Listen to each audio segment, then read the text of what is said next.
Welcome to the Hereby Called podcast, where we focus on preparing the called and reminding the returned by sharing life-changing experiences from serving the Lord. Sit back and relax because you're listening to the best podcast of this dispensation. Just that they had a great faith, and that's the kind of the legacy that I took away from all this service, is that the Lord is there. He protects you, He blesses you, He helps you with anything that you need help with.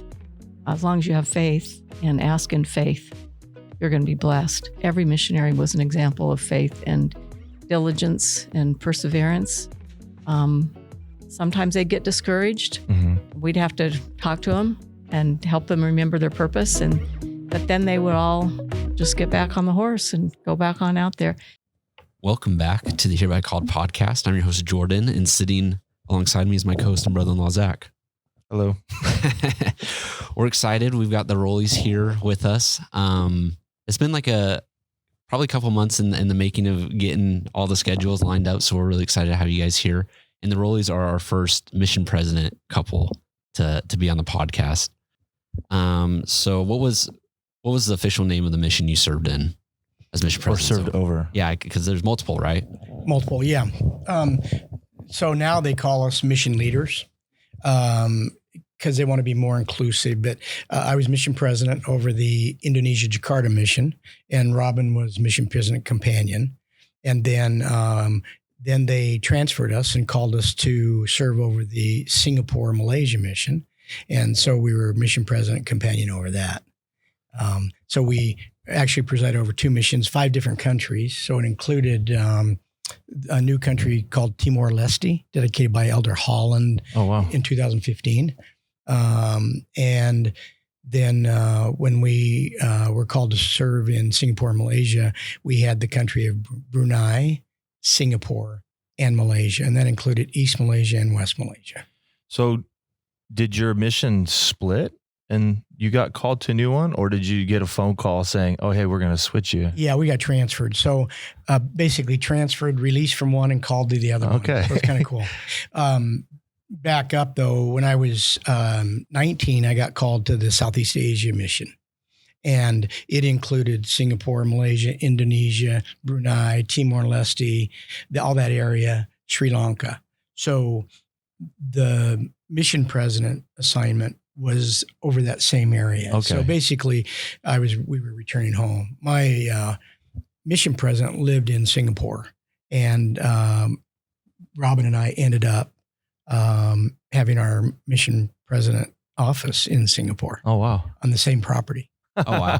Yeah. So it's like It's coming home. Yeah, it's a reunion. 40 years later. Yeah. And then in Indonesia, when we were mission presidents there, our mission president office and mission president home, mission leader home, was on the very footprint of where I was 40 years ago. Oh my goodness. Yeah. That's awesome. So let's break this down for a second though. Oh, do you want to say something, sis? You just need to hold it up a little closer. We've talked about what it's like for young men and young women to get mission calls. And now it's an email or they get a letter in the mail. How do you get called to be a mission president? Is it one of those things where you're like, oh, let's go serve a mission? And they're like, you get your mission call. And were you asking to serve as a senior couple? And then they're like, actually. Yeah, like how does it work? What was going on? Do you want me to tackle that one? Okay. You never request. It's kind of the 4 R's of a calling, unwritten order of the church, but we don't request a calling. We don't refuse a calling.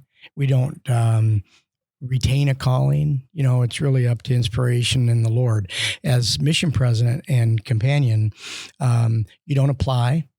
So a senior couple, if your mom and dad want to go on a mission, they'd get their affairs in order. They'd go in and see the bishop. They'd say, hey, we'd like to go on a senior mission.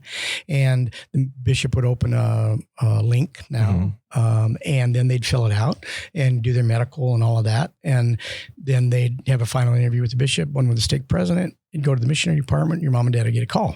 So that's how senior couples apply and go on a mission. For mission presidents, there is no request. There is no application. There is no anything. We had no idea. I was a practicing lawyer and Superior Court judge, and we were just turned 60. And we had a plan when we were 65 to retire and sell my interest in the firm to my partners and go on a mission. So we had 5 more years of it was in the plans, just 5 years. Yeah, but it was going to be as a senior couple. Right. Yeah. And at the time you were in the YSA stake presidency. I was, right. Okay. And Robin was in the YSA serving in relief site, I believe. I happened to be flying down in Benson and taking a client down there. Anyway, my Bluetooth turned on, and I looked at my iPhone, and I've still got the voicemail. But anyway, it said, "Hi, this is so and so from Elder Oak's office, and Elder Oaks would like to visit with you." And I'm like, your heart just. And I hung up. I called Robin. I said, "I think it's a joke." Oh, really? Yeah, I thought it was Sumner or, one of those guys. Somebody in the ward. Yeah, I told me hard time. that. And so I didn't even call him back. And I told Robin, I said, "Do you think I'm calling back?" And anyway, I called back and she answered and she said, "Hi, this is so-and-so from Elder Oaks' office." I said, "Really?" And I didn't know Elder Oaks, never met him, seen him at conference, but we had no relationship. Anyway, they have potential mission president research department, and I think they get recommendations from priesthood leaders, but they never tell you who or how or anything like that. You don't know if you're on the list. You just get a call. And you never ask. And I think if you did say, "Hey, I want to be a mission president one day," that would be very strange, and because no one would ever request that kind of thing. I know, right? Yeah. Sister Rolly's over here shaking her head. And then the way the process works is they invite you to visit with one of the 12. Our visit was with Elder Oaks. And so we flew up there, and you can now do it on a Zoom call or WebEx or something like that. But we actually went up there, and our kids thought it was really funny because when we go visit, I'm dressed really casual, and we're dressed like this, and we say, "Hey, we'll see you in a couple hours," but anyway, we went into the. We weren't supposed to tell anybody what we were doing. That's why. That's right. Oh, so that's why they thought it was weird that you guys were like dressed a little more normal. That's right. And just so some context, Brother Rolly or President Rolly, he flies. He has an airplane and flies it all over the place. So your kids probably always saw you fly in Bermuda shorts and a t-shirt. Hawaiian shirts, yeah. And so now you're dressed in Sunday, and they're like, "Okay, what's going on?" Right? Yeah, and we would never leave them at noon, 10 o'clock in the morning. In Salt Lake, we'd be playing with them. But anyway, so you have an interview, and you go in an office at the church office building, and he shut the door, and we sat down, and Robin and I were on a couch, and he was there at the desk or at a little table, and nice as can be, engaging, loving, sweet, vibrant, healthy, spirit-filled, but just awesome. And you had about an hour interview, and you didn't feel uncomfortable at all. He talked to Robin, and he said, "Sister Rolly, tell me about your family." And go ahead. You want to add how you felt about that interview? It was really a spiritual experience. He was just, awesome and sweet and not intimidating at all. Sometimes I think in his talks, he's got a strong, booming voice. Yes, he can come across. But he was just really sweet and kind and just awesome. So the interview's an hour long. Interview's about an hour, and he has a file, but he doesn't show it to you. Okay. But he would ask me questions. He said, "Hey, you're a scuba diver. Tell me about diving for dead bodies." How does he know this? Yeah. So he knew all the hobbies and all. Yeah, and they have my website, from the law firm, and they said, "Tell us about your law experience." And you were a Superior Court judge part time, yeah. And he practiced law too, right? Yeah, he did. Yeah, he was a member of the Utah Supreme Court. Oh wow! And he could have probably been United States Supreme Court justice. Wow. That's how prominent he was. But anyway, about an hour at the end of the interview, he says, "Are you worthy to hold a temple recommend?" And then he asks you other questions. If you did receive they tell you in that interview, they said, "Your name is being looked at as mission president and companion. we interview a whole bunch of brethren, and they all don't get called. Mhm. And so if you never get a call from us, don't feel bad. Nothing wrong with you or anything like that. But this is an introductory interview, and don't mention it to your family because you may never get called. And so when you leave here, just kind of forget that we met, which is really hard. But I'm sure. But anyway, they want to make sure that if you got a call, could you leave?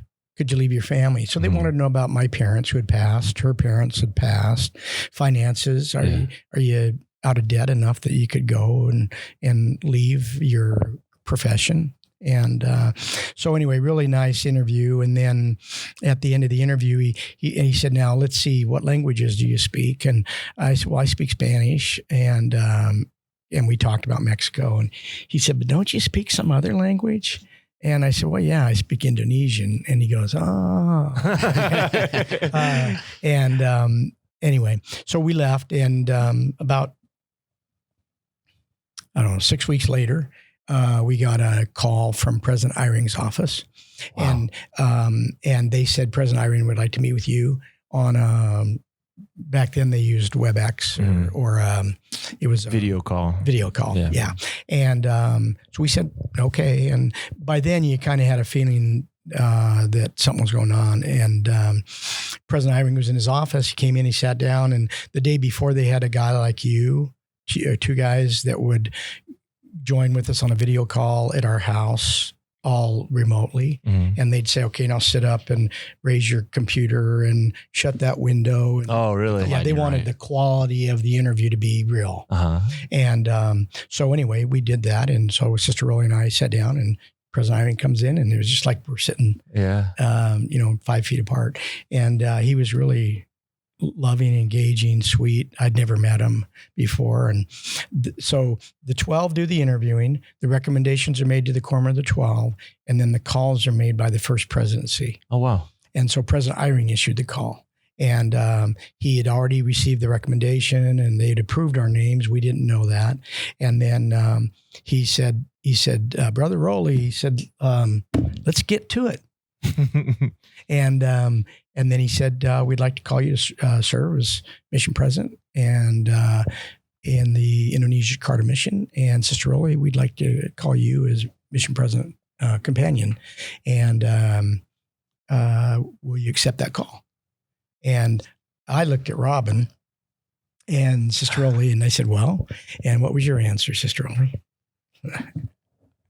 My answer was, we already made that decision 40 years ago when we received our endowment and committed to do whatever the Lord asked us to do. So the answer is yes, because we already made that choice. That's awesome. And I told President Eyring, I said, I don't feel worthy or qualified to serve as a mission president. And I believe he said something like, well, that's good because that's what we like to see, rather than someone come in there. Oh, yeah. Like entitlement or whatever. And so I said, sure, President Eyring, if that's the Lord's will and the First Presidency has faith and trust in us, we do it. And then he was really funny. He says, wait a minute. He says, you're a lawyer. And I said, yeah. And he said, well, don't you want to know the fine print? And, I'll have my people talk to your people, Yeah. And he had a sheet of paper. And basically it was, you leave for 3 years, you can't come home. The church doesn't pay your house payment if you had a payment. They don't pay any debts, that kind of thing. They just say you don't have vacation time where you can travel. 3 years. It's work. It's work. Yeah. And so they just go through a few things like that. So anyway, that's what happened. And then basically that was at the end of the year, 2015. And then they said, don't say anything until this goes through the missionary department, what they call the MEC, Missionary Executive Committee. And then a letter comes out the first part of January, and you get your official call in writing. Now, like you said, they have e-calls. Yeah. Back then you actually got a piece of paper and an email, and then they asked us not to say anything until it came out in the church news, and that comes out in the church news like in January. So from the first meeting to when you were able to tell your kids, or I guess they would have found out potentially through the church news, how much time had passed? 2 months, end of October to 1st of January. So it was relatively quick. Mm-hmm. Yeah. One of the questions I always like to ask missionaries when they get their call is, what were your thoughts? So President Rowley, we kind of talked about, you were going home. This was a reunion for you. You had served here before. This probably exciting. Oh, I'm sure you were flood of memories trying so hard not to like jump up and down. Right? Were you excited to go back, or because I'm sure there were kind of tough conditions there as well when you had served, I imagine. Yeah, a little bit about the background. It's Indonesia has 260 million people, and you'll see in the pictures, but it's one of the most densely populated and poor countries in the world, predominantly Muslim, 80% Muslim. So you can't proselyte like you would normally think. You can't teach about Christ like you would normally do. You have restrictions from the government on where and how you travel and all of that. And then the food and the living conditions, and it's a really, really tough environment. 90 degrees, 90% humidity, rains every day. You sweat all the time. Food is very poor. Our missionaries didn't have air conditioning, no toilets, no toilet paper, no showers. Hot water. That's what I thought would be hard. Even though it's a hard, it's a hot place. Yeah. I would still want to have hot water when I had to wash my hair. We have sisters had long, beautiful hair. Somehow, without a shower, they managed to wash their hair in a bucket of water, cold water. Oh, wow. So, now, for mission leaders, we have an apartment. Yeah. I had hot water. we had hot water. For sure. Right. I had a shower. I had toilet paper. We had a nice place to So live. usually when a young man or young woman gets their call, the first thing they do when everybody leaves is they go and Google, right? Mm-hmm. So you had already been there. So were you briefing Robin on like, okay, this is what it's going to be like? Or were you over there? Robin, what were your thoughts on everything? Well, I don't think we mentioned this before, but we knew each other before his mission. So okay. I had letters every week from his mission, and I had pictures, and I knew a lot about the mission. Okay. Just from, secondhand from him serving there. But I'd also heard, what he just described about the conditions there. So I was a little hesitant about going there because I knew it wasn't going to be what I was used to, obviously. And until you really get there, you can never really understand what things are like. But it was a big culture shock for me to go there, even though I felt pretty prepared. Uh-huh. When you're walking down the street and you see 4 cats that are just lying there with 3 rats jumping over the top of them. Yeah. And the rats are bigger than the cats, and the cats are afraid of the rats. That to me was really, it was scary to have rats. I'm sure. It's just anybody who served in a third world country understands that, but it was uncomfortable for a while. So this was like you were just as green as any other missionary, right? I was very green. Yeah, I was super green. That's awesome. So it was kind of fast forwarding, you get your mission call, and then like all missionaries, you get set apart and you kind of go to the MTC as well. I imagine there's some type of, is it 2 weeks for mission presidents or I don't even know how that works you have like a lifetime of church experiences, but like what does the church do to prepare you to be a mission president? A great question. It's about a 3.5 year assignment by the time you get your call as mission leaders, and then by the time you get released 3.5 years later. So it started with us in about January of 2016, and then we got released in July of 2019. So 3.5 years. Before you leave for the mission president seminar, starting in February, they have a every 2 or 3 week video call with someone in the missionary department, and they kind of begin to train you. So Preach My Gospel is the treatise. It's the handbook for missionaries. And so we got right in and Preach My Gospel. And then they have a mission president's handbook, that talks about transfers and things like that. So you read on that, and then you talk with a couple brethren and sisters like you, and so every 3 or 4 weeks we'd have a video call. Now I spoke Indonesian and Malay. Had you kept that up over the 40 years, or you kind of had to I had to relearn it, but I immediately turned off my Spanish in my brain and started listening to conference talk translations in Bahasa. That's what we call it, Bahasa. And then I started studying again, but the Spirit guides you. And so for me, it came back. And even Elder Oaks, when he set us apart, he gave me a beautiful blessing that the language wouldn't be a problem. And so I was able to acquire that blessing quickly. But I have to add, he was an amazing student of the language. He just picked it up. It was just the first day, he was really good. And then he just kept getting better and better and better. So he definitely has been blessed with the gift of tongues. He's and awesome. how was it for you?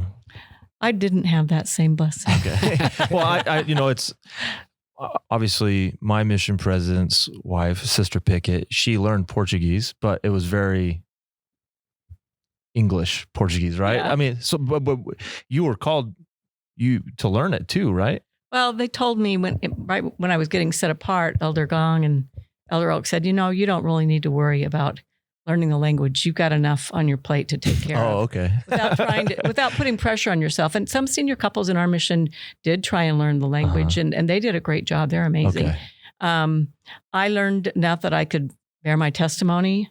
I could, stumble through a few sentences and talk to people a little bit. But every Gotcha. time I did that, like if I got up and gave a talk in church and used my Bahasa, it was fine. But then afterwards, people would come up to me and start talking to me like I knew what I was talking about. And then I'd get in trouble because they'd say things really quickly and fast. And that was Well, not only that, your companion is like, well, he was awesome. yeah, he would speaks it pretty well. translate for me when Gotcha. I would give a talk, because the translators that they had were good, but he knew what I was thinking of and where I wanted to go with that.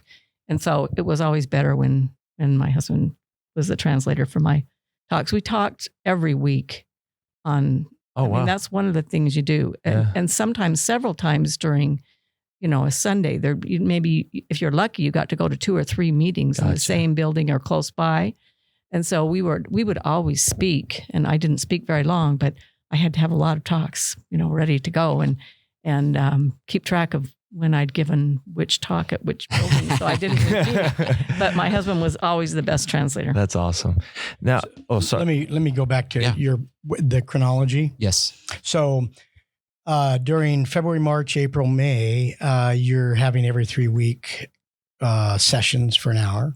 And then the outgoing mission president is given permission to then call you. So President Donald was our predecessor. They'd call us and they'd say, hey, let's talk about mission. And so you get a little bit of preparatory time there. Sister Donald, the mission president companion, would talk to Robin, like, what kind of dresses do you bring? And what kind of shoes do you bring? And what about, do I need hair shampoo or, And also because I was going to be the mission nurse, she'd kind of clue me in on what her responsibilities were because we were over any kind of health issues with the missionaries. Gotcha. That was a big challenge, but she kind of prepped me for that.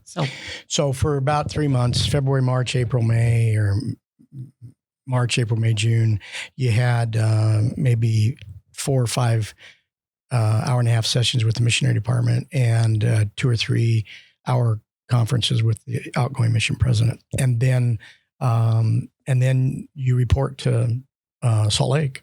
And when we report to Salt Lake, you then get set apart. The mission president seminar, by the way, is only 3 days.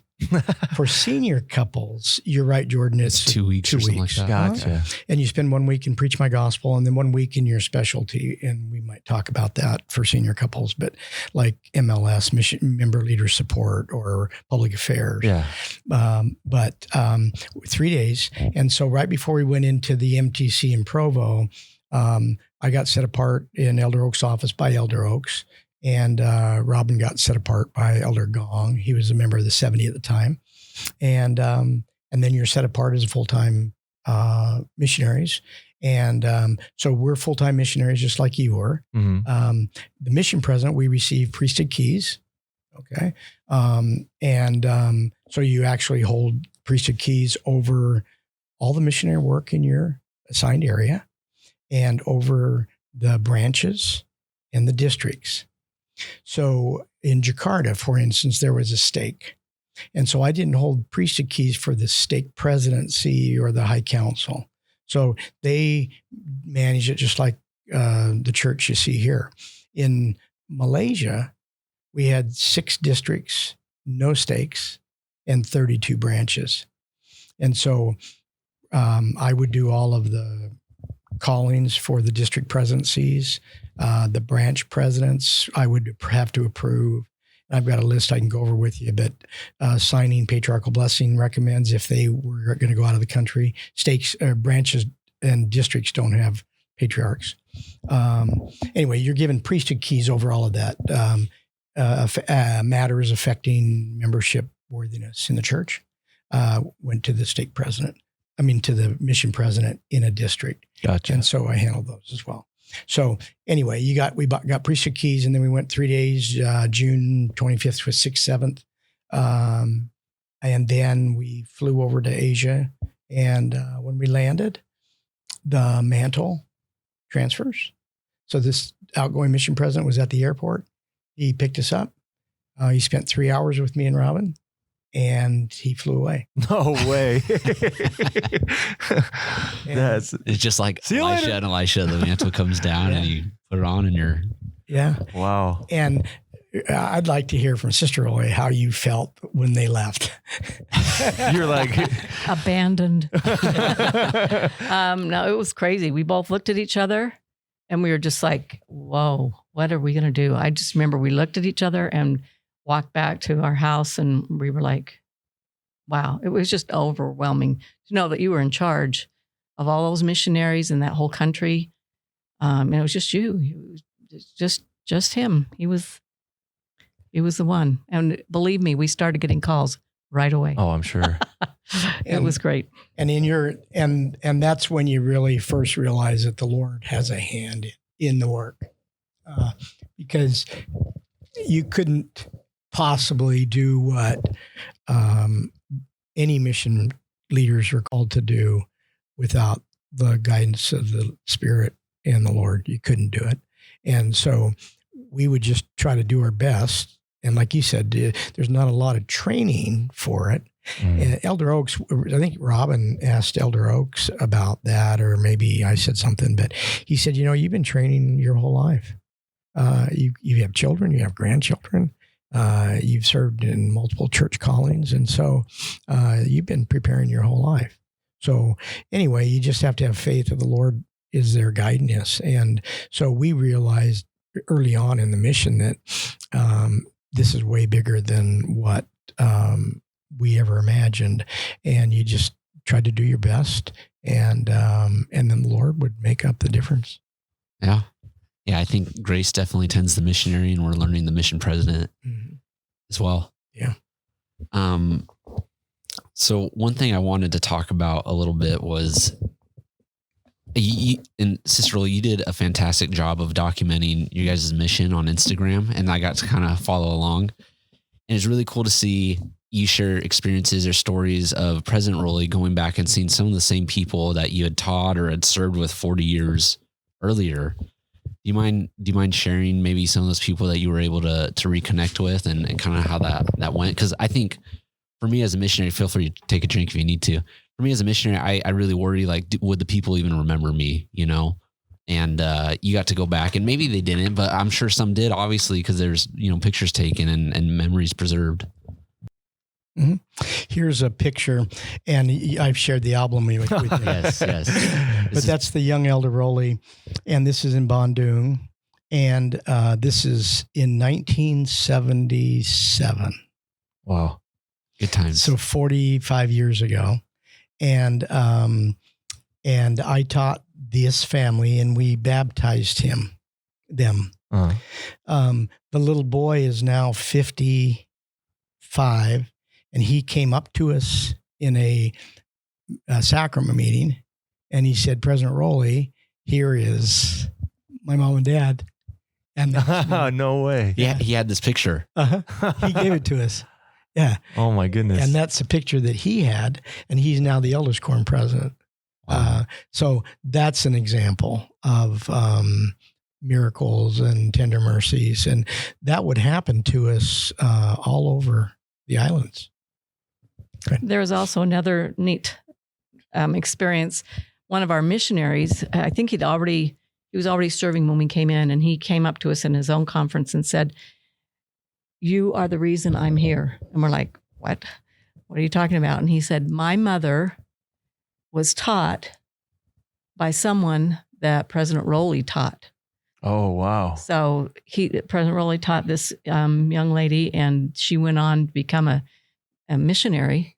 And then as she served, she met this young man's future mother and taught her the gospel. And now the son was back in serving in the mission. Wow. It was pretty amazing. Wow. Yeah, there's no coincidences in the church, and especially with Heavenly Father's plan. And you were in the place where you needed to be 40 years earlier, and now 40 years later. And it's Let me see if I can get through this story here. Yeah. You have a picture of it, but this is a good friend of mine, and he was one of my first companions 45 years ago. Wow. In Indonesia. He was the first Indonesian missionary. What do you mean by that? He was the first local missionary to serve in Indonesia from Indonesia. And back then, they didn't go to a temple to get endowed. They didn't go to an MTC. So they just found this young man who was 19, and they called him to be a missionary. And they said, "You're going to serve right in your home country." And so they assigned me to be his companion. And we had a great time. We served together. And this picture was taken in November of 2016. So fast forward 45 years later, in Jakarta, I'm the mission president. And this former companion of mine was no longer a member of the church. And he was on a bus, and two elders, our zone leaders, was on the bus in Jakarta, and started talking to him. And he said, "Well, I was in your church, and I was an elder." And they said, "Really?" They said, "Yeah." And then they said, he said, "Who's your mission president?" And they said, "President Rowley." He said, "No, that was my companion." Robin and I went over to his house. He had married a Muslim lady, and had a business, but he never lost his testimony of the gospel. Wow. And when we went into his house, he had books by Carl G. Mazer and Jesus the Christ and Marvelous Work and Wonder and Bruce R. McConkie and Ensign magazines and all of that. And so I asked our zone leaders to go out of their area and continue teaching the gospel. And then Robin and I went over and helped in the lessons. But through a series of events, I was able to baptize him. Wow. Baptize him. Wow. Into the church. And that's awesome. Gave him his priesthood blessings. And he since went to the temple. That's awesome. And still married to the same lady. And we assured him and her that, this shouldn't affect that. He loves her, and that's great. Anyway, imagine him when he was 19 teaching the gospel with us. And then 46 years later, my elders ran into him on the bus, and I got to baptize him and then confirm him and give him the priesthood. So that's amazing. Amazing story. So I have two things. One, part of the podcast is prepare the called, but also remind the returned. And sometimes I feel like I have companions that might be dodging me or don't want to talk to me because they're not as active in the church. And I love that in this experience. And I think we can all attest, even if you leave the church, regardless of your decisions, I will love you forever. Yeah. And I'm sure with that companion, like there's no love lost at all. And is an old friend that you got to catch up with, and is a fantastic experience. And, but the other part of that was, or continuing on, you know, we talked as a mission president and companion, you do what the missionaries do. You're the example. What was contacting like in a country where, you know, there was restrictions? And at least I know, having read Preach My Gospel, if ever you taught someone that was of the Islamic faith, you'd have to go to the mission president before for the, you know, baptismal interview and all that. Were you interviewing people all the time, or like, yeah, tell us. Yeah. So we, depending on the country we served in, Malaysia had different restrictions than Singapore. Singapore was different than Indonesia. And so we had to be careful. Some localities we couldn't knock doors. Mm-hmm. But if somebody approached you and said, "Where are you from? What's that name tag? I want to hear more about it," you could teach them. In Malaysia, even if they said that, you couldn't teach them. Interesting. Yeah. And so they couldn't come to church. We couldn't teach them. And we just have to say, "Hey, you're an awesome guy, but sorry, we're not allowed to contact you or talk to you about the church." Huh. And so we followed the laws and made sure that all of our missionaries did the same thing. I was going to ask, you become, when you're a mission president, and I can't say this because I've never been a mission president, but on my side, my mission presidents were like adoptive parents to me. And you get to know all these missionaries and all their stories and where they come from. Is there any maybe examples or stories of lessons that you learned from these missionaries, things that they had taught you from their service? Just that they had a great faith, and that's the kind of the legacy that I took away from all this service, is that the Lord is there. He protects you. He blesses you. He helps you with anything that you need help with. As long as you have faith and ask in faith, you're going to be blessed. So sometimes you'd look out and you'd see these missionaries doing really hard things.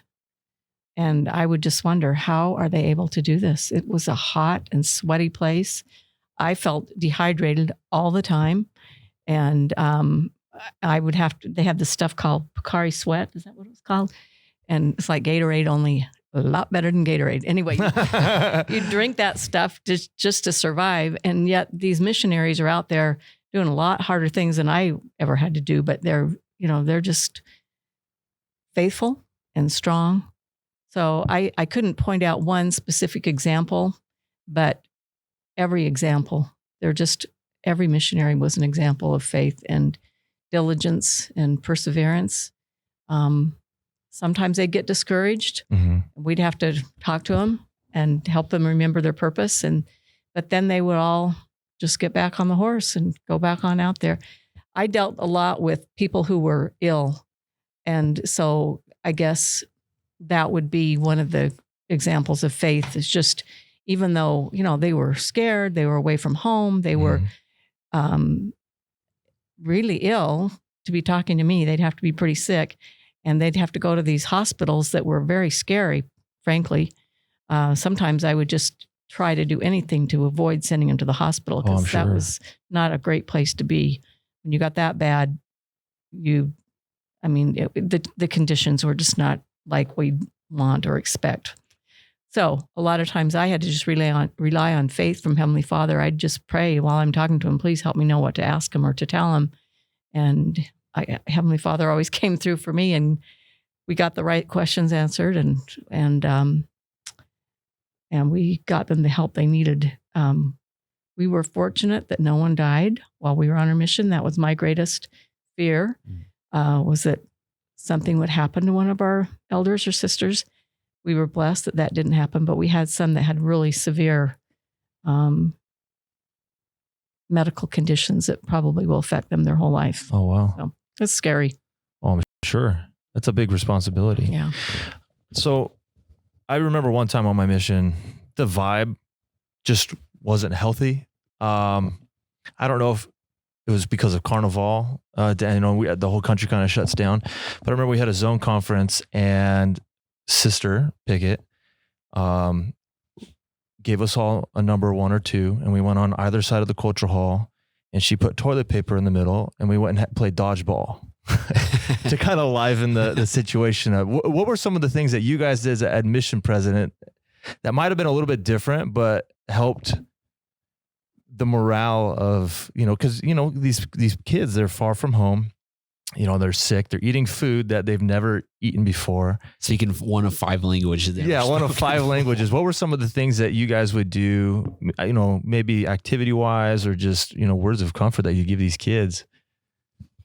I'll let Sister Rolly, you can answer that. Let me walk you through the gatherings. You mentioned Zone Conference, and maybe some of the newly called missionaries don't know the process, but now, and when you were there, did you have a Zone Conference every 3 months, every 3 months, 90 days? Every 3 months. So mine it was every month, and then it switched. Yeah, towards the end. So they went, when we got there, it was every 90 days.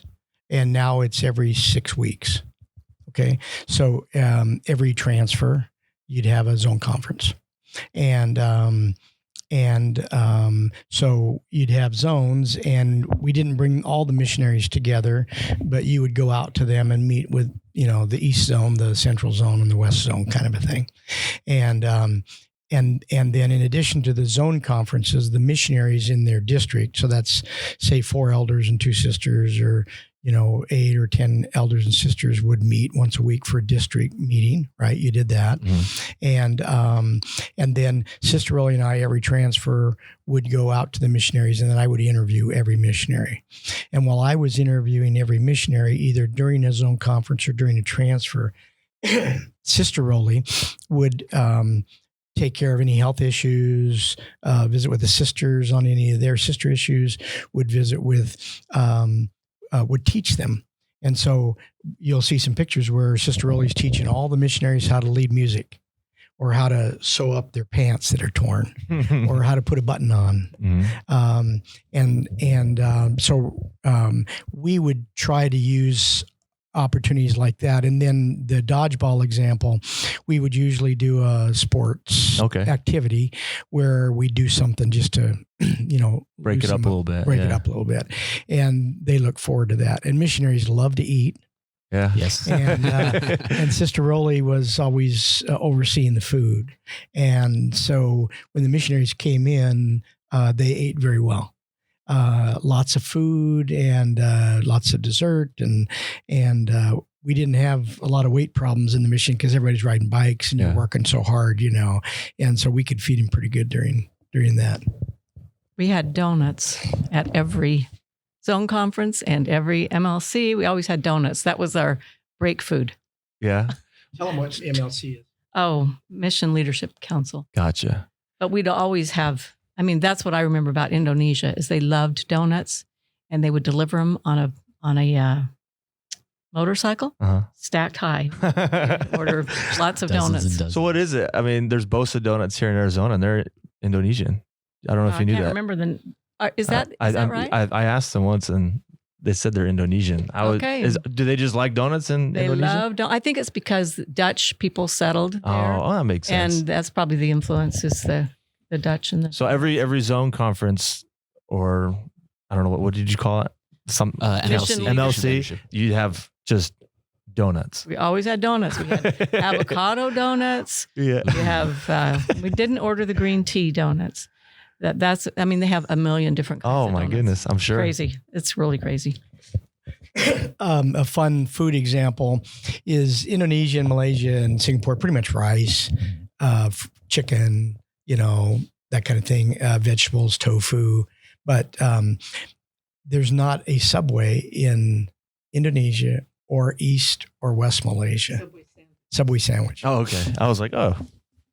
And so when you come to Singapore, the Subway sandwich shop was just a block from the mission office. And so we spent thousands and thousands of dollars at Subway. And, you wouldn't think Subway would be, Subway sandwiches would be the rave, but everybody craved a little piece of home, man. A little piece of Subway sandwich, And no donuts were served in Singapore. we were healthy over there. Yeah.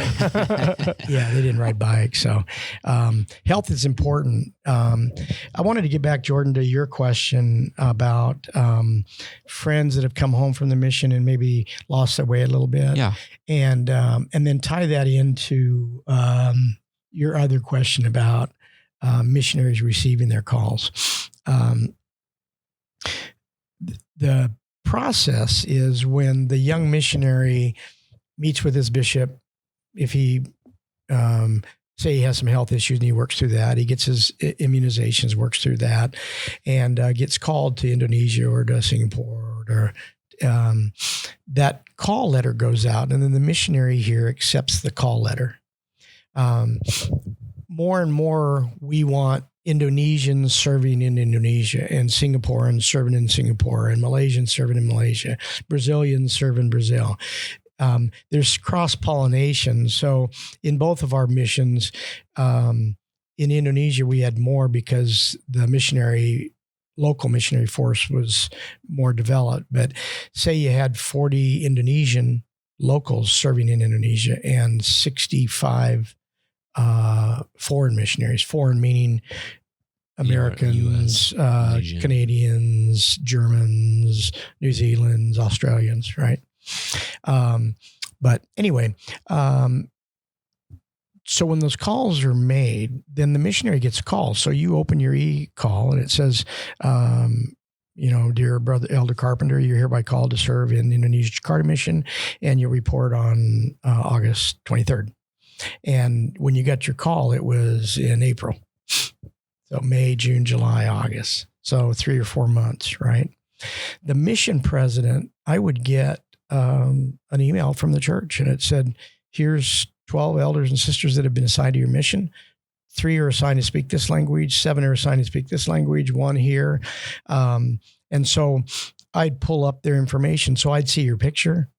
And that's why it's important when you're applying for your mission. Take a good picture. Take a good picture, wear a nice shirt, answer the question. Don't just put, oh, yeah, I like to play Frisbee, but put down something that's meaningful that the brethren in Salt Lake, when they issue the call, they actually sit in front of a big screen. They see your picture. They see your missionary recommendation form.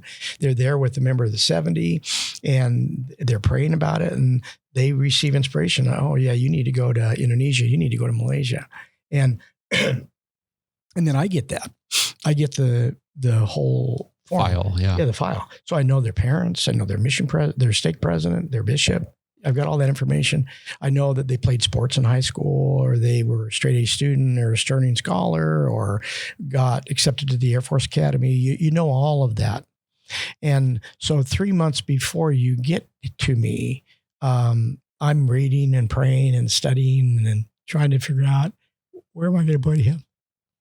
And because you want the first experience in the mission to be very impactful. It sets the culture for the missionary, and it sets his course for his entire mission. So that's really important. And so you would do that. But every single missionary was different. So there was nobody that was the same.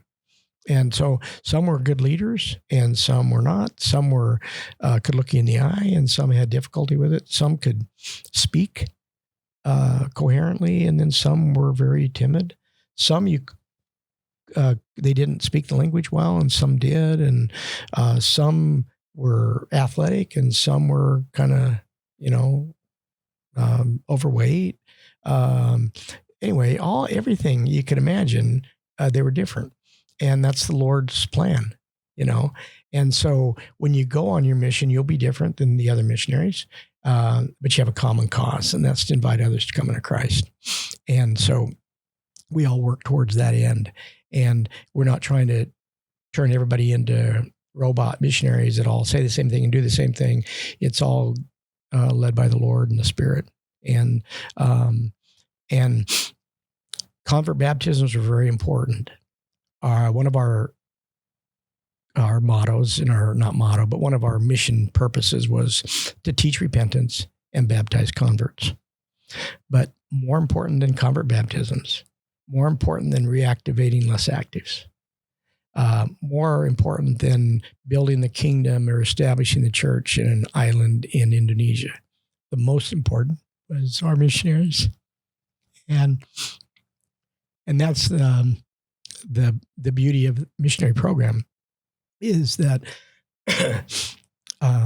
if you all serve missions and then you come home, you've been endowed, you find a sweetheart, you get married in the temple, you become a leader in the church, you have children, and then we have second, third, fourth, multi-generational families that serve missions.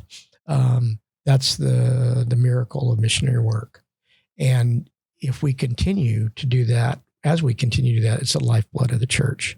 And so to us, that became very clear that our highest priority was the success of the missionary and to help him or her have a great experience and return home different than they'd ever been, with testimony of the Book of Mormon and testimony of the Atonement.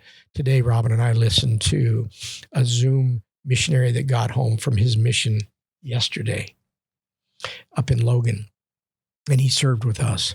And when we got him 2 years ago and when he got released, totally different. Remember when you got home or when you got home? Your parents are like, wow, what they do with Zach, Yeah. what they do with Jordan. Me especially. No, I think it's important to hear. I'll speak for myself. My mission president was a very pinnacle person, mission president, husband and wife in my spiritual progression. And they didn't have to, it wasn't any lesson they taught or any handshake that I got or anything like that. It was just that they were there, much like Sister Rolly said. And you make me want to go email my mission president and tell him how much I appreciate him and tell him how much of an example, he was to me, going into his mission. Like you said, I really, and respect that you said you get all these missionaries from all walks of life and that you are there to invest in them. Because we talk about when we interview 40 people, we say, what was the main thing your mission president taught you? I'm getting goosebumps thinking about it. I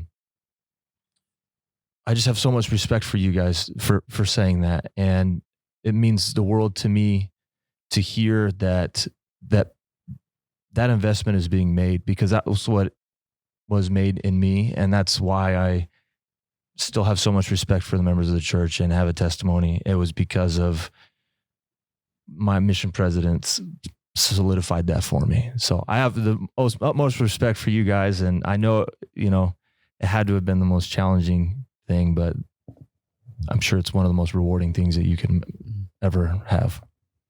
Well, that's exactly, you're right. The reason that we were able to do it is, as my husband's mentioned, is because the Lord was there with us. He blessed us. We felt that mantle descend, and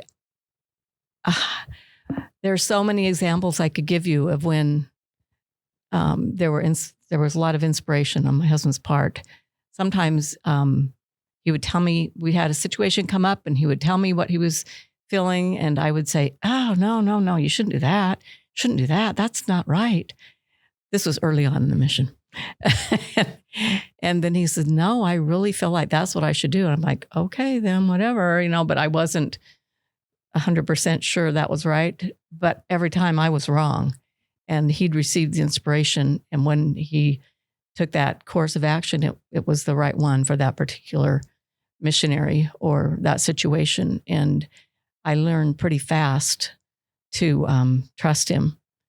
And that was one of the main takeaways from the mission for me, was I needed to trust the inspiration my husband was receiving, because he really did have the keys and that mantle. And he was honoring it and was very blessed to be able to use the Lord's guidance to help other people.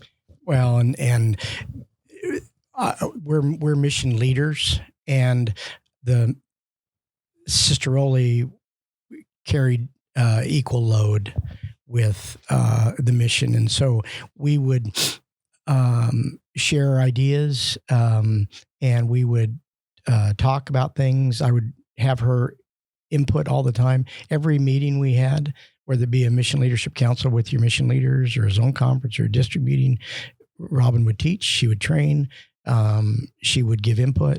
And so it's not the mission president and then the wife, it's mission leaders. And so Sister Oli was amazing in that. And Zach and Jordan, you both kind of referred to it. These young missionaries, I told you that we have an interview with them every 4 to 6 weeks, and that's a one-on-one.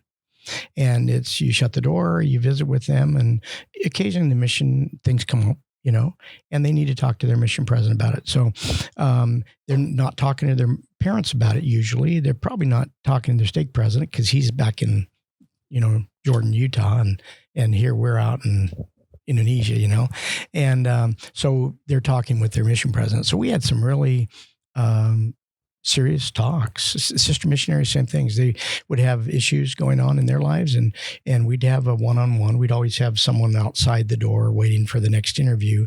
But anyway, we'd have a lot of serious talks. So every 4 to 6 weeks, you're one-to-one with them. But as you remember, every week you write your mission president letter. And then every week I read them on Monday morning, all day Monday, Tuesday, respond back. And so I won't take the time now, but I've got my final letters saved from my missionaries and some of the things that they learned from the mission. And so think about it, 2 years on a mission for an elder, 18 months for a sister. That's 24 months. And that's 4 letters, so that's a lot of letters. So you and I are having an intimate letter back and forth every week and an interview every 4 to 6 weeks and phone calls once or twice every week or two. And so, your success is, I'm sure you got to know them very well. You do. Yeah. And so that's why now Robin and I, even still, we go to their weddings, their sealings, mission reunions. You probably saw a couple pictures on Facebook or Instagram on that. And we've got 14 missionaries coming down in a couple weeks to spend time with us. And anyway, they're our friends and our missionaries. Yeah, they're like extended family now. Yeah. That's so awesome. They say once you're missionary, always your missionary. Once you're mission president, always your mission president, kind of a thing.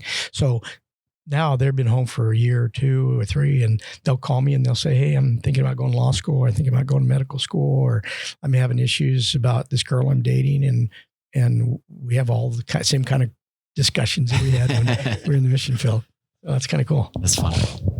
I was going to ask,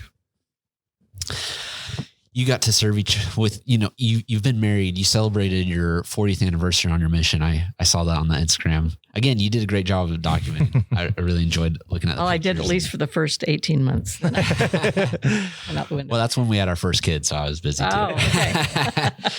But anyways, you've known each other for 40 years, but then you serve, mission president and companion for those 3 years. What did you learn about each other in those 3 years that you didn't know before, even though you'd been married for 40 years?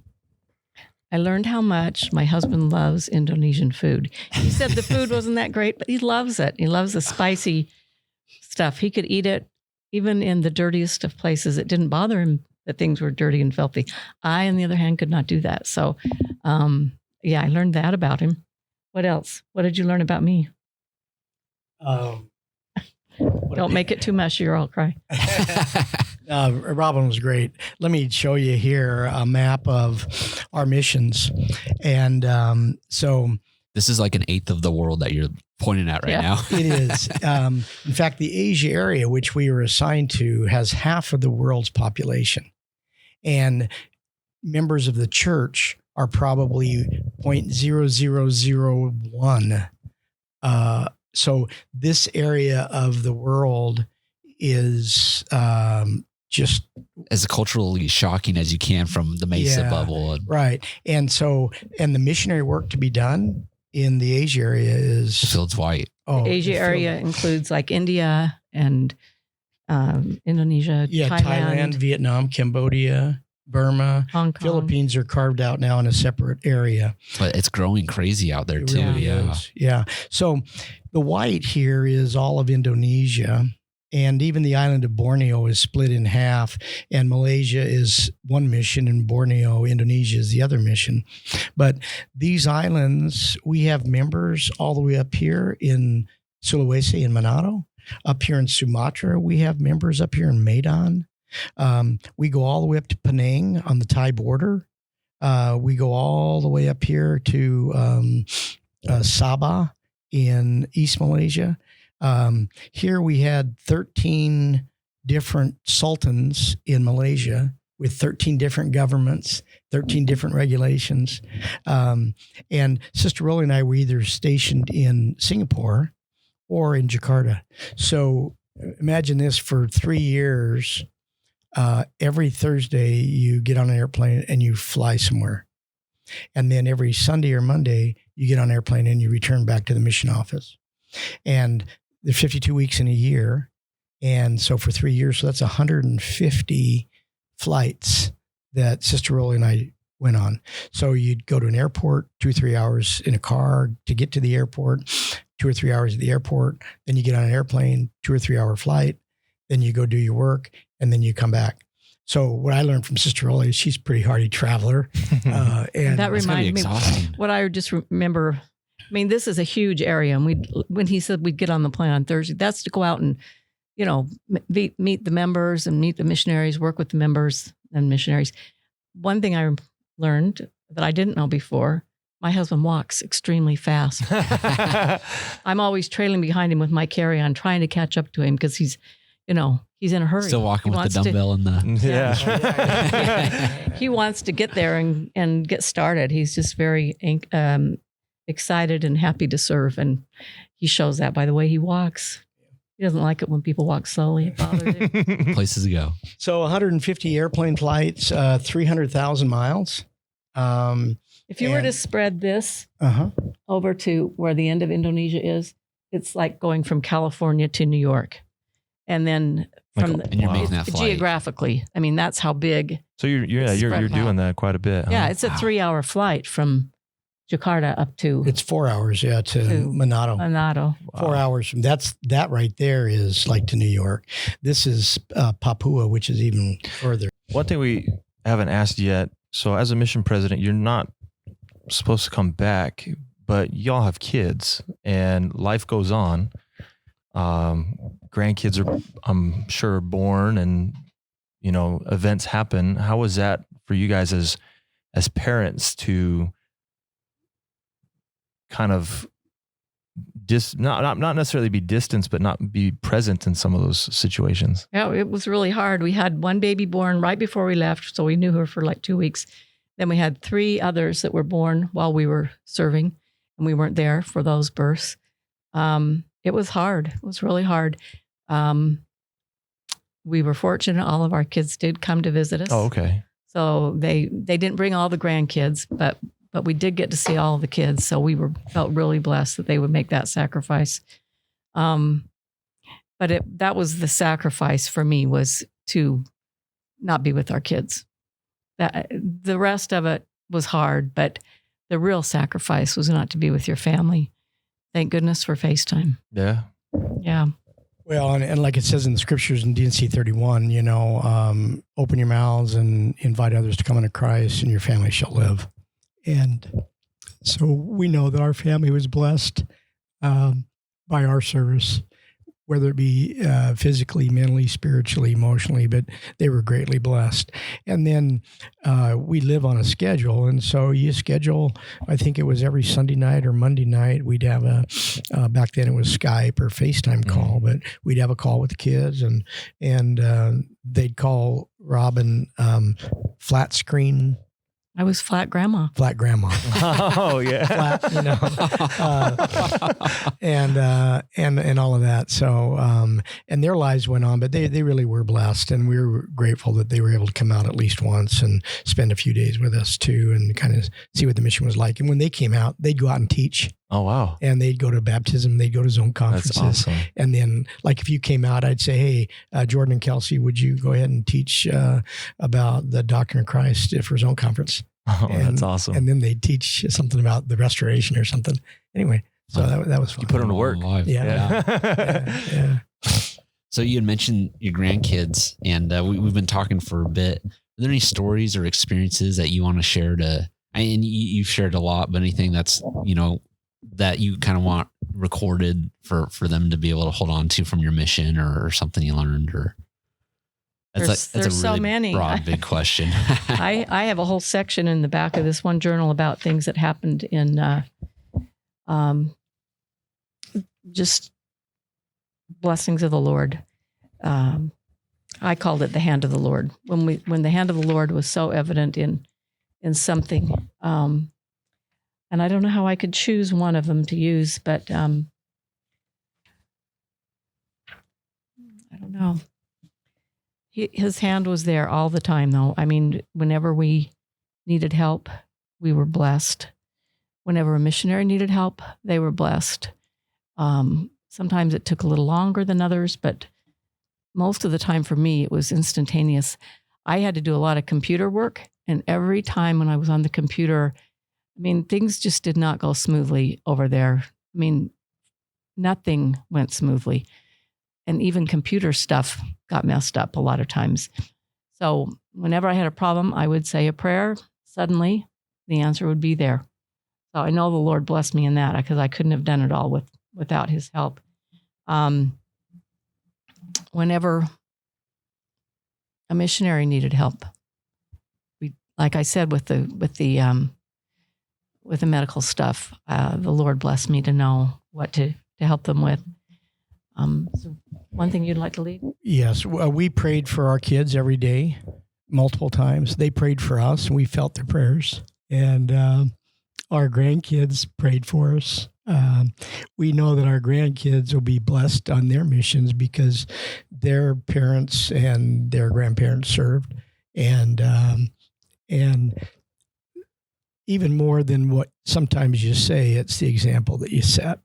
And so we hope that the example that we set by leaving our career and leaving our creature comforts and leaving our friends and going over and doing a very difficult thing, we hope that that's a legacy for them as well of in the church we serve. And, so I think that it was very clear to them. So I know they're blessed because. Oh, absolutely.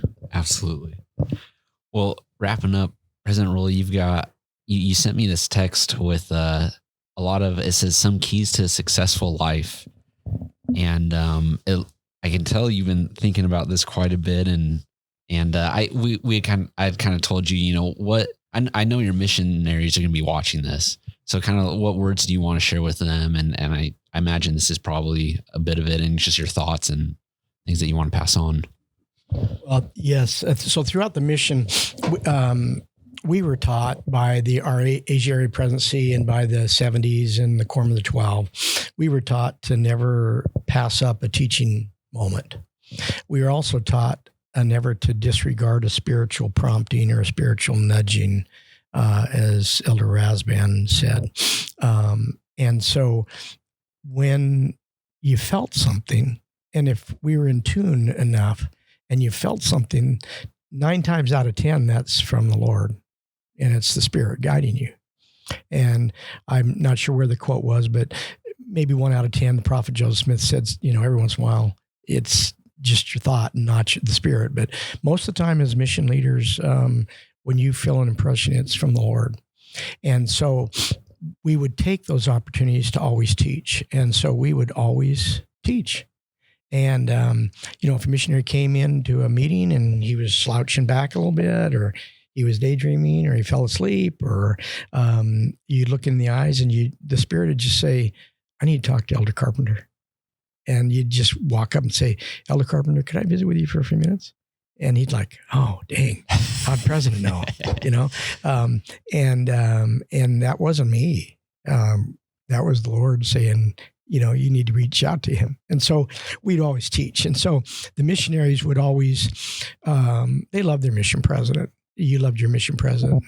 And missionaries that are listening to this, that are going out, they're going to love their mission president and companion, mission leaders. And so we would have good talks, and they'd as we're riding on a bike and we're going out through a jungle, or we're in a taxi or going on a subway, they'd say, President Rowley, how'd you decide what career you wanted?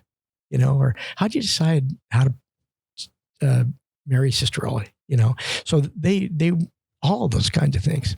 And so anyway, over the years on our mission, I would keep notes and I would tell them, here's some things that how to be successful in life, like always pay your tithing, always be obedient, attend the temple, listen to the Spirit, repent daily. And as you go down these quotes, many of them are from me or something that jumped out at me. Get as much education as you can. I have a doctorate, and I think it's really important for kids to get a good education. Take the time, do it right. Measure twice, cut once. Anything you do, do well. The way you do anything, Jordan, is the way you do everything. And so if you talk to my missionaries, you're going to hear statements like that all the time. Keep your lines in the water, fish where the fish are, So anyway, you can go through that. Start right, finish right. President Nelson says, begin with the end in mind. And I say start right, finish right. But if you start right, you finish right. Just like flying an airplane. If you take off right and before you land, if you do your pattern work right, you're going to land right. So it applies to any career, anything that you do. If you keep doing the same thing, you get the same results. So if we want to improve our key indicators, what do? Change it up, do something different. Preach My Gospel says talk with everyone. So that means talk with everyone, and it says invite them to come unto Christ. One of the quotes in Preach My Gospel and in a talk is, when you meet somebody, run as fast as you can to the Sacred Grove and the Restoration and the Book of Mormon. And how do you get to that, and how do you do that in 1 minute on a subway or 2 minutes in a taxi or 1 minute on the street? And march to the sounds of the drums. In our leadership training, there's a quote from President Monson: the mantle of leadership is not the cloak of comfort, but the robes of responsibility. So anybody in the church that has a leadership position shouldn't feel haughty, like, hey, I'm cool. Mm-hmm.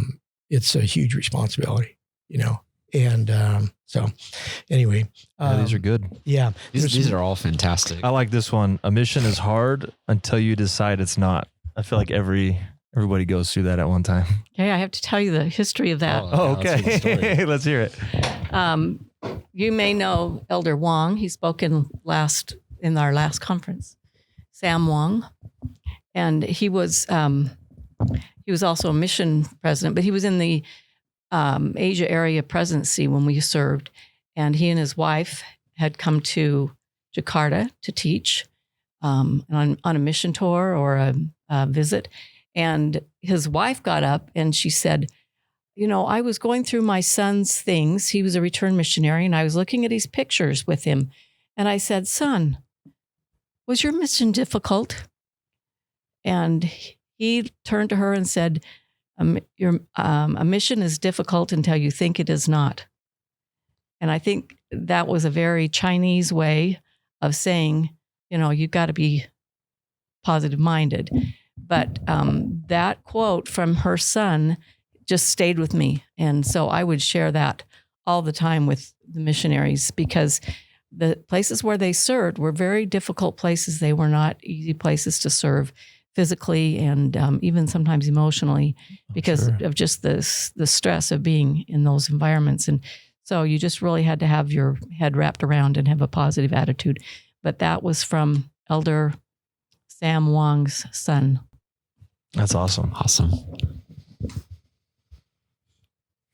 Well, I think it's hard to sum everything up into one episode, but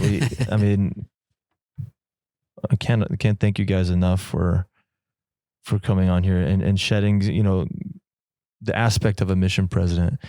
We've interviewed all these missionaries, and it's about time we get a mission president, and just hearing that, you rely on the same person to help you get through your hard times, and that's our Heavenly Father. Rely on the Spirit to guide you to where you need to go.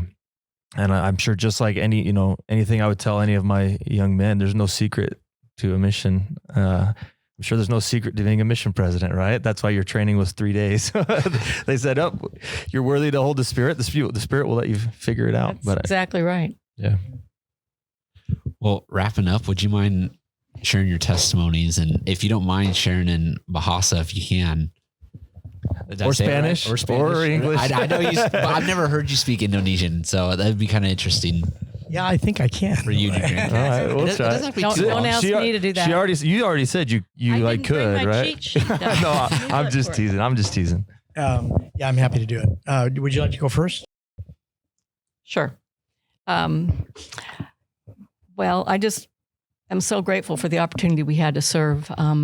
It felt like a big vote of trust from our Heavenly Father and big shoes to fill. And we were very, I was very scared. And I know we were both very humbled by the opportunity. But as we served there, we did feel, as I've mentioned here today, the hand of the Lord in our lives.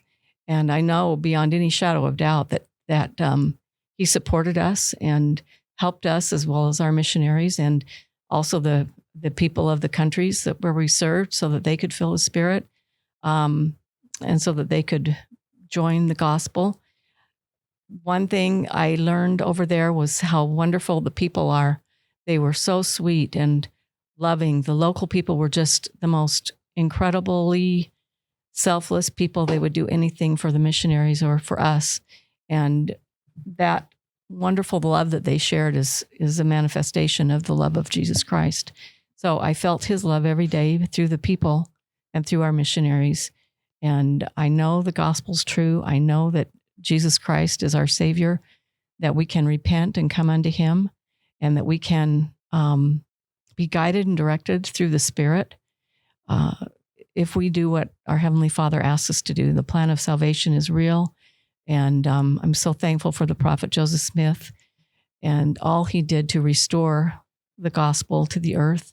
I love the Book of Mormon. I learned to love it even more because we studied it all the time. And as I continue to study it, I recognize it as the guiding direction in my life, along with all the other scriptures and the living words of the prophets. I'm so grateful for my husband and that we were able to serve together. I love him very much, and he was very inspirational to me and supportive, and it was a wonderful experience. And I just know that the gospel is true through all these wonderful experiences that we've had. And I say these things in the name of Jesus Christ. Amen. Amen. Amen. Saya sangat bersyukur bagi peluang untuk berkumpul bersama dan membahas mengenai misi dari Indonesia dan Singapura di Malaysia. Saya sangat bersyukur bagi Sister Rolly. Dia adalah rekan yang kekal dan saya mengasihi dia. Saya sangat bersyukur juga untuk Kitab Mormon, Pemulihan Gereja Yesus Kristus, Nabi Joseph Smith, dan Nabi yang hidup sekarang, Presiden Nelson. Saya sangat bersyukur bagi kesempatan untuk melayani sebagai pemimpin misi Indonesia dan Singapura dan Malaysia. Ya, itulah peluang kesempatan yang luar biasa. Saya tahu bahwa Tuhan hidup, bahwa Roh Kudus akan mengasihi, membantu dan menolong kami dalam segala hal. Bila kami berdoa dan minta kepada Tuhan, kita akan diberkati dengan kesehatan jasmani dan rohani. Saya sangat bersyukur bagi keluarga saya yang kekal, dan saya sangat bersyukur bagi kesempatan ini untuk berkumpul dan bersaksi dan berkongsi kesaksian mengenai Gereja Yesus Kristus dari orang suci zaman akhir. Dan saya membagikan kesaksian ini dengan syukur dan kasih dalam nama Yesus Kristus. Amin. Amen. That was awesome. Yes, thank you. Thanks again for coming on. We'll post this on a Sunday and we'll let you know so you can share it with your missionaries. Thank you. Thank you.